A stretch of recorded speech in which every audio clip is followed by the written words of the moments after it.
Hello everyone, I'm DGC and today I'm going to be showing you how to build an automatic mob farm.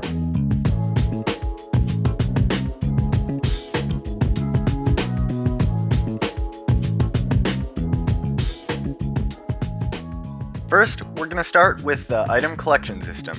Start by making a 4x3 area of blocks with redstone blocks on the two ends as shown here. Then, place powered rails on top of both redstone blocks and use regular rails to fill in the rest of the space, making a completed track. Next, you're going to want to replace this block with a downward facing hopper. To make sure the hopper faces downward, place a block underneath it before placing the hopper against that block. After this, replace the rail above the hopper. Below the hopper, place at least 4 additional hoppers running into double chests. This is how you are going to store all the items the farm produces. Finally, you need a hopper minecart on top of the track you made. Push it so it starts traveling on the track. Now it's time to build the actual farm. Start by placing magma blocks in a 3x3 area directly above the track you just made. Next, build a ring around the magma blocks with solid blocks, 1 block above the magma. Build out 6 blocks on each side of this ring, then form a diamond shape at the corners. Once this is done, move up 1 block and build out 6 blocks again. At the end of the 6 block point, build out 2 blocks in each direction, forming a T shape. Repeat this on 4 sides, then fill in the rest as another diamond shape.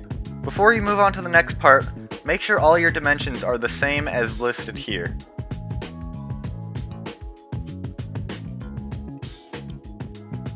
Now you're going to go to the corners, and on top of each corner, you're going to place a block as shown. Next, build a 1 block wall around the entire outside and place slabs on top of this wall. Before water is added, make sure to place open fence gates 2 blocks above the magma blocks. Finally, put water on each corner. If done correctly, anything that lands in this area will get pushed by the water into the magma blocks. Next, let's get started on the spawning chambers. To start, build 3 blocks above the fence gates in the center. At this height, build a 9x2 area. In the exact center of the farm, place another block and a redstone torch above it. Next, place repeaters around the entire area in a circular motion, leaving the edges open.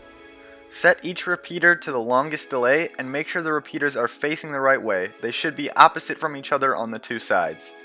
On the corners, place redstone dust. Next, place a block above the redstone torch and an upward facing dispenser above this block. Building upward, repeat this pattern as many times as you want platforms. Block, observer, dispenser. In this tutorial, I'm building 5 platforms. Once you get to the top, break all the blocks while keeping the observers and dispensers in. The block below the first dispenser does not get broken. All the redstone is now done. It's time to move on to building the spawning platforms. On each observer you just placed, build out 8 blocks in each direction. Make each of these into a diamond shape as shown.